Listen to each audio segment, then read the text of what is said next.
রাসূলুল্লাহ সাল্লাল্লাহু আলাইহি ওয়াসাল্লাম কবর পাকা করতে, উঁচু করতে নিষেধ করেছেন। রাসূলুল্লাহ সাল্লাল্লাহু আলাইহি ওয়াসাল্লাম কবর উপর সবুজ গম্বুজ কিভাবে কারা তৈরি করলো?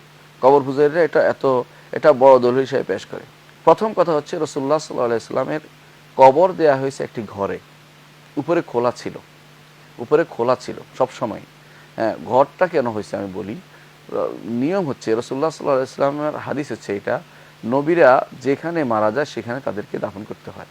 রাসূলুল্লাহ সাল্লাল্লাহু আলাইহি ওয়াসাল্লাম আয়েশা রাদিয়াল্লাহু আনহার ঘরে মারা গেছেন। প্রথমে সাহাবায়ে কেরাম দ্বিমত হয়েছিল যে কোথায় নিয়ে যাবে, কোথায় নিয়ে যাবে।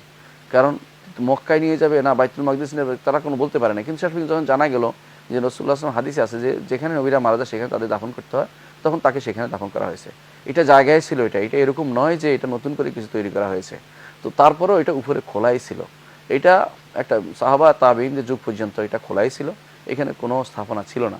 ওমর ইবনে আব্দুল আজিজ রাহমাতুল্লাহ আলাইহির সময়ে তিনি সেটাকে এমনভাবে বাঁকা করে দেন, ত্রিভুজ করে দেন, যাতে করে কেউ কোনোদিন ইচ্ছা করলো রাসূলুল্লাহ সাল্লাল্লাহু আলাইহি ওয়াসাল্লামের কবর দিকে ফিরে সালাত আদায় করতে না পারে, এরকম ব্যবস্থাপনা করে দিয়েছেন তিনি ওই দিক থেকে। এই জন্য ইমাম ইবনুল কাইয়িম রাহমাতুল্লাহ আলাইহি বলেন যে ফাস্তাজাবাল্লাহু দুআহু ওয়া আহাতাহু বিসালাসাতিল জুদরানি। আল্লাহ রাসূল সাল্লাল্লাহু আলাইহি ওয়াসাল্লাম দোয়া করেছেন, আল্লাহুম্মা লা তাজআল কবরি ওয়াসানা ইউরবাদ, আল্লাহ আমার কবরকে আপনি ইবাদত করার মতো এরকম মূর্তি বানিয়ে ফেলেন না। আল্লাহ তাআলা তাই দোয়া কবুল করেছেন এবং 3টি দেয়াল দিয়ে তা ঘিরে দিয়েছেন, যাতে করে কোনোদিন সেখানে কেউ ইবাদত করতে না পারে। এটা হচ্ছে দেয়াল দিয়ে ঘেরা, এটা কবরের রক্ষার জন্য নয়, বরং কবরের যেন ইবাদত না হয় সেই ব্যবস্থাপনা করে দিয়েছেন। এর বাইরে এখন যে দূর দিক থেকে বড় করে ঘেরাও করে দিয়েছেন, কবরস্থানে ঘেরাও, পুরো কবরস্থান ঘেরাও করতে তো নিষেধ করা হয়নি। একটি কবরকে আলাদা করে কোনো ঘেরাও নেই, এটা করা জায়েজ নেই। এবং যেটা করা হয়েছে ওমর ইবনে আব্দুল আজিজের সময়, সেটা ছিল কবরস্থানের কবর দিকে ফিরে দেখুন সেজদা করতে না পারে সেই ব্যবস্থাপনা করে দেওয়া হয়েছে। এরপরে অনেক পরবর্তী সময়ে যখন উপরে সেটাকে দেওয়া হচ্ছিল, সাদ দেওয়া হচ্ছিল, তখন অনেক তাবেঈ বা তাবেঈনে জীবিত ছিল, তারা নিষেধ করা যে এটা করা যাবে না।